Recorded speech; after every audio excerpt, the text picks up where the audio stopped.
Transaction की जल्दी से मैं आपको चारों ट्रांजेक्शन को ओरली धीरे धीरे समझा देता हूँ, ठीक है। पहली ट्रांजेक्शन बच्चों क्या थी कि हमने हरीश को सामान बेचा है, नकद की बात कहीं नहीं लिखी हुई थी, कैश ट्रांजेक्शन की बात नहीं लिखी, तो मतलब हमने नाम आ गया और कैश की बात नहीं लिखी हुई है, नकद लेने, तो ये क्या है, उधार ट्रांजेक्शन है, ठीक है। एंट्री कैसे होगी, सेल हमारे लिए एक इनकम होती है, इनकम होने के नाते सेल कहाँ आ गई, क्रेडिट में आ गई, और बदले में पैसे आ जाते तो डेबिट में लिखते, पैसे नहीं आए तो ये सामान हमने किसको बेचा, हरीश को। पाने वाले व्यक्ति का नाम कहाँ लिखेंगे, डेबिट में लिख देंगे। अगली ट्रांजेक्शन हमारी क्या थी, सेल रिटर्न फ्रॉम हरीश, मतलब हरीश को हमने जो 50,000 का सामान बेचा था उसमें से हरीश ने हमको 10,000 का सामान वापस कर दिया, तो बिका हुआ सामान जब वापस आता है, सेल रिटर्न होता है, तो ये हमारे लिए एक नुकसान होता है, और नॉमिनल रूल के अकॉर्डिंग नुकसान को कहाँ लिखा था, डेबिट में, इसलिए सेल रिटर्न कहाँ लिखा गया, डेबिट में। और ये सामान जिसने भी दिया, देने वाले व्यक्ति का नाम कहाँ गया, क्रेडिट में, ठीक है। और यहाँ पर हरीश का नाम क्रेडिट में इसलिए बच्चों आ रहा है क्योंकि हरीश हमारे 50,000 रुपए से डेटर बने थे, और जब हम किसी की डेटरशिप हमारे प्रति डिक्रीज होती है, डेटर इंक्रीज होते हैं तो डेबिट में, और डिक्रीज होते हैं तो कहाँ आते हैं, क्रेडिट में आते हैं। इस वजह से भी इसको हम यहाँ पर समझ सकते हैं इस तरह से, ठीक है।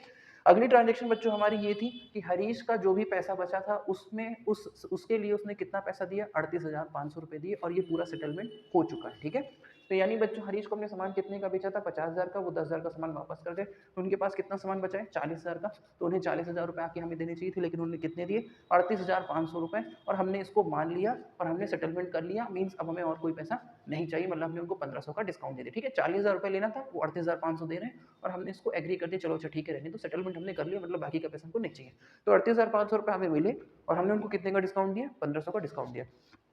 तो हमें क्या ट्रांजेक्शन यहाँ रिकॉर्ड करनी थी बच्चों, कि हमारे पास कैश आ रहा है, 1,500 का डिस्काउंट देके हम अपना नुकसान उठा रहे हैं, और ये पैसा हमें जिसने भी दिया है, देने वाले व्यक्ति का नाम हमको यहाँ पर लिखना है, ठीक है। तो आने वाला कैश बच्चों है 38,500, आने वाला कैश कहाँ लिखा जाता है, डेबिट में, और यदि हमारा कोई नुकसान हो जाता है तो नुकसान कहाँ लिखा जाता है, डेबिट में, ठीक है। डिस्काउंट अलाउ, मतलब हमने किसी को डिस्काउंट दिया, हमारा नुकसान हो, नुकसान को हम कहाँ लिखेंगे, डेबिट में, और ये पैसा जिसने भी दिया, देने वाले व्यक्ति का नाम क्रेडिट में, ठीक है, और उसके सामने अमाउंट 40,000। नेक्स्ट ट्रांजेक्शन हमारी बच्चों क्वेश्चन में लिखी हुई थी कि हमने महेश को पैसे कितने दिए, 8,400 रुपए, और वहां से हमको डिस्काउंट कितना मिल गया, 600 रुपए का डिस्काउंट मिल गया हमको, तो हमारे पास से कैश जा रहा है, जाने वाले कैश को कहाँ लिखते हैं, क्रेडिट में। अगर हमको डिस्काउंट मिल रहा है तो हमारा फायदा हो रहा है, फायदे को कहाँ लिखते हैं बच्चों, क्रेडिट में, और ये पैसा कोई तो पा रहा है, पाने वाले का नाम डेबिट में, ठीक है। तो ये 4 ट्रांजेक्शन बच्चों हम लोग ने यहाँ पर अभी की,